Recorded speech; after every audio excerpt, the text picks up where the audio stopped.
Good morning to you. The president is in Paris, leaving behind the turmoil in Washington right after the midterms. But his Washington worries seem to follow him all the way on the other side of the ocean. Yeah, the Wall Street Journal is reporting President Trump was involved in hush money payments to Stormy Daniels and Karen McDougal, who allegedly had affairs with him. Meanwhile, the man he's put in place to lead the Justice Department, Acting Attorney General Matt Whitaker, reportedly has ties to a Florida company being investigated by the FBI. Yeah, that's the same agency he now oversees. But I want to show you now new pictures of President Trump and President Macron. They're in France, where in a few moments they're going to have lunch with each other. French President Emmanuel Macron there with President Trump. And CNN's international correspondent, Melissa Bell, outside the palace there. So, Melissa, talk to us about what the two said publicly there before they sit down privately. Well, this is in the context, of course, of that tweet that was sent out by Donald Trump 2 minutes after Air Force One had landed in Paris here last night, talking about the insult that the idea that Emmanuel Macron should be seeking to bolster European defense forces represented to the United States. So this was clearly going to be a subject when the American president, who was welcomed here just a few moments ago, they're inside the Elysee Palace now having that bilateral meeting. This was always something that was going to be addressed. We've been told by French officials that Emmanuel Macron would be addressing that fairly belligerent tweet head on. This is how the exchange went just before that bilateral meeting began. I do share President Trump's view that we need a much better burden sharing within NATO.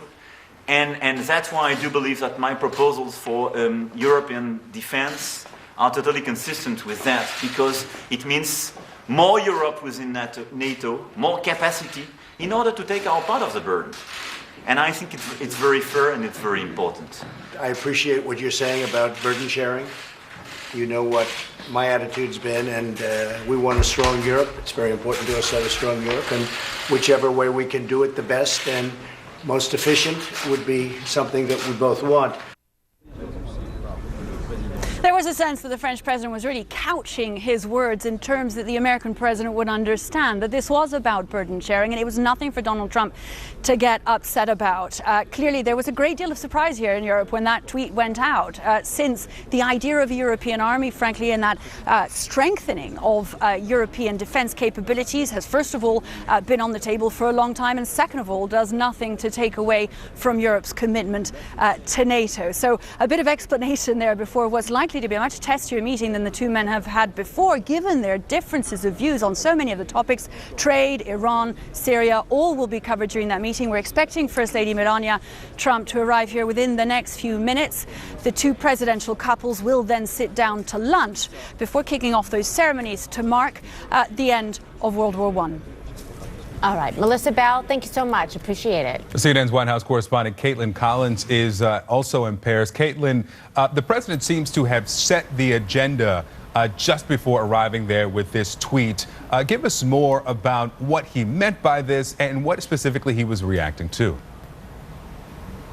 Well, and you've also got to look at the timing of this tweet. The president waited until just a few minutes after he had landed on French soil to tweet about this, even though this is a comment that the French president made days ago during that radio interview.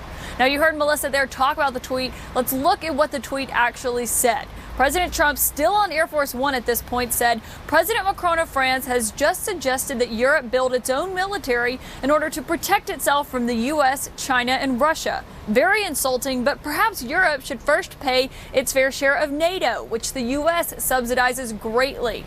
So the president there saying this is a very insulting comment that Macron made. Of course, Macron made that comment because President Trump made the decision to withdraw from the INF Treaty, that nuclear arms control pact that President Ronald Reagan signed with Russia in the 1980s. And in his interview, Macron said that who he believes is the greatest victim of that decision by President Trump is Europe and its security. That's why he made those remarks about making a more robust European military. But President Trump clearly took offense to that in his tweeting, and then brought in something that he has long been bothered by, which is NATO defense spending. We saw that in Brussels when he got into that argument with several other world leaders saying that they weren't spending enough. And in fact, he didn't even think spending 2% of their GDP on defense spending was enough. He wanted to up it to 4%.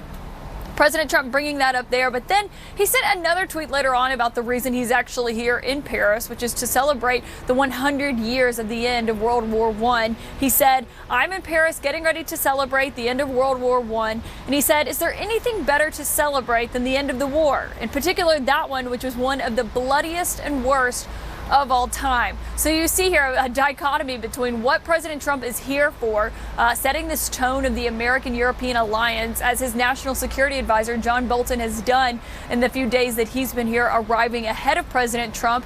And then you see what President Trump actually says, where he wants to start a fight. He starts a clash, making us have flashbacks to when he was in London meeting with the British Prime Minister Theresa May not too long ago. And in the hours before they both were going to sit down at Chequers, he gave this interview where he blasted her and criticized her policies and her leadership. Now President Trump is here in Paris, and he seems to be setting himself up for a fight with the French president, and we'll have to see how this meeting between the two of them goes today. All right, Caitlin Collins for us there in Paris. Caitlin, thank you. David Andelman with us now, author of A Shattered Peace, Versailles 1919 and the Price We Pay Today. David, thanks for being with us. We want to talk about your piece for Reuters in just a moment. But first, this reaction to this back and forth between Macron and President Trump. And I want to read for you what the president's reacting to, this interview with Europe One Radio, this report about Agence France Presse. President Macron said, "We have to protect ourselves with respect to China, Russia, and even the United States of America. When I see President Trump announcing that he's quitting a major disarmament treaty, which was formed after the 1980s Euro missile crisis that hit Europe, who is the main victim? Europe and its security. We will not protect the Europeans unless we decide to have a true European army." Your reaction to that framework from President Macron? Well, it's very clear that the French and much of the rest of the Europeans are very concerned about the U.S. withdrawal from this INF treaty, Intermediate Nuclear Force Treaty, because this actually regulates the number of missiles from the former Soviet Union, from Russia now, that could, in theory, target Europe. These are the missiles that would directly target Paris, France, Germany, for that matter, and so on. And the French are very concerned that if the U.S. pulls out of that treaty and basically all hell breaks loose in terms of intermediate nuclear force development, that it's France that will be the principal target, not the United States. So he kind of feels in some respects the United States, or Trump, has sort of sold the Europeans down the river, at least on this particular issue, not to mention a whole lot of others. So this is a very great concern, an immediate concern to the French. And this, I suspect, is one of the foundations for that comment by Macron in that Europe One interview. Now, since then, of course, it's very interesting that Trump would wait a week in order to before he makes that tweet, and then just as soon as he arrives on French soil, that's when he actually unleashes his reply to that. So that's, I think that has to upset the French. Well, and I know that you have been watching their interactions this morning when they got there in that very public display before they go into this private meeting. I understand that you noticed a couple of things you wanted to touch on. Yes. What was particularly interesting was just the body language. I mean, they tried to be friendly. They tried to be, courteous and so on. But if you watched Macron's face when he was waiting for Trump to get out of that car, it's really quite striking. There wasn't a real smile on it. This was a fixed face by Macron. Macron is capable of enormous graciousness and smiling and effusiveness. And when he meets Angela Merkel, for instance, his great counterpart from Germany, there was a much warmer sense, really. And these were the two countries that 100 years ago were at each other's throats, and where millions of people had been killed or made homeless and so on. And yet today, their warmth is very much clearer and much more transparent than the reactions between the interactions between Macron and Trump. So let's expand this beyond the two men here and the larger group of world leaders that the president will be with at this commemoration of the 100th year after the ending of the World War I. You write for Reuters that certain world leaders are expecting potentially a weakened or maybe a different President Trump after the results of the midterm election on Tuesday. Reconcile what they have expected, what they're wanting, and likely the President Trump they'll receive.